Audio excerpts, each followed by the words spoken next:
Sommaire de l'actualité nationale et internationale la plus pertinente du jour, ici sur ICI Noticias Canada. Avec sa présentatrice Angelica Sifuente.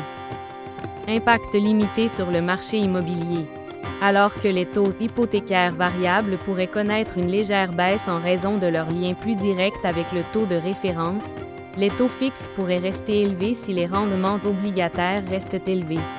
En outre, l'augmentation de la demande de logement, qui a tendance à se produire lorsque les taux baissent, pourrait faire grimper les prix de l'immobilier, affectant ainsi l'accessibilité globale. Doug Ford a proposé que le Canada concentre ses efforts sur un accord bilatéral avec les États-Unis, suggérant l'exclusion du Mexique de l'AEUMC. Ford soutient que les politiques commerciales actuelles nuisent aux travailleurs et aux industries de l'Ontario, accusant le Mexique d'être une « porte dérobée » pour les produits chinois sur le marché américain. La province de l'Ontario, qui dépend fortement de son industrie automobile, craint que les tarifs proposés aient de graves répercussions sur l'économie régionale. Le gouvernement de l'Alberta a annoncé un investissement de 29 millions de dollars pour créer une unité de patrouille de sécurité frontalière. Cette unité sera équipée de technologies avancées, notamment de drones et de véhicules spécialisés, pour surveiller et contrôler les activités illégales dans les zones frontalières. L'objectif est de renforcer la sécurité à la frontière et de prévenir des activités telles que le trafic de drogue et d'armes, et la migration irrégulière, en particulier dans les zones rurales et difficiles d'accès. La Cour supérieure du Québec a approuvé un règlement de 2,5 millions de dollars dans le cadre d'un recours collectif déposé contre Dollarama. La plainte allègue que l'entreprise n'a pas suffisamment informé les consommateurs sur les écotaxes, qui sont prélevées sur des produits tels que les piles, les ampoules, les jouets et d'autres articles soumis à des taxes environnementales. Ces écotaxes sont destinées à couvrir les coûts de recyclage des produits.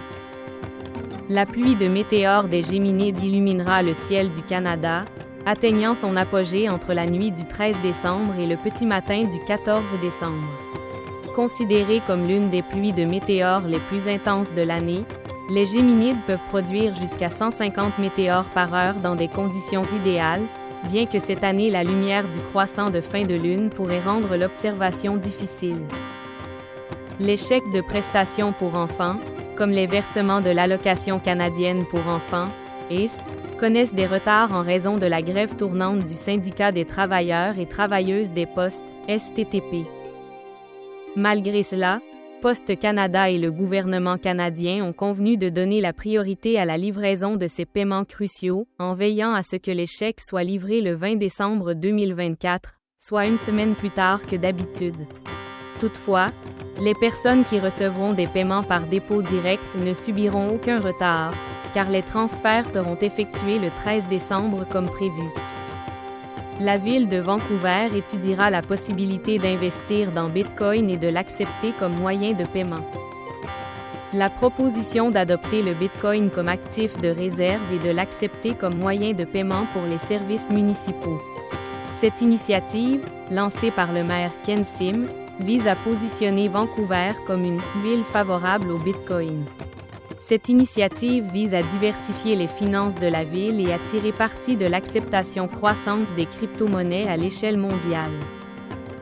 N'oubliez pas de vous abonner à notre chaîne YouTube et de nous suivre sur Facebook sous le nom ICI Noticias Canada pour rester au courant des nouvelles les plus importantes et des analyses approfondies. Merci de nous avoir choisis comme source d'informations fiables.